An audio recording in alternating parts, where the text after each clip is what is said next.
Montre-moi tes mains! Maintenant!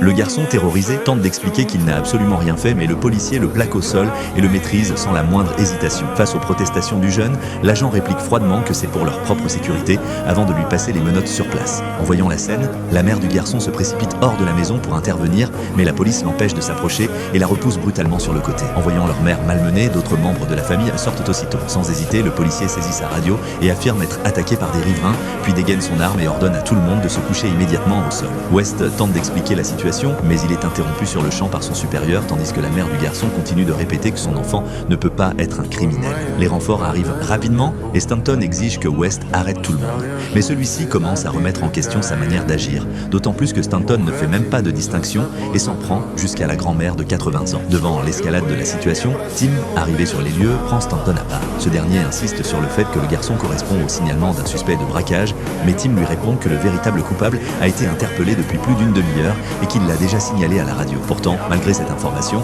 Stanton veut toujours procéder aux arrestations pour outrage et violence contre les forces de l'ordre, mais Tim l'en empêche immédiatement, déclenchant une vive altercation entre eux. Tim ordonne alors à Stanton de retirer sur le champ les menottes du garçon et de présenter des excuses à la famille, en précisant qu'il recherchait simplement un suspect dont l'apparence ressemblait à celle du jeune. Mais la famille est déjà à bout et annonce son intention de porter plainte contre Stanton. Heureusement, l'intervention rapide de Tim et ses excuses sincères permettent d'apaiser la situation, même si cette histoire est loin d'être terminée.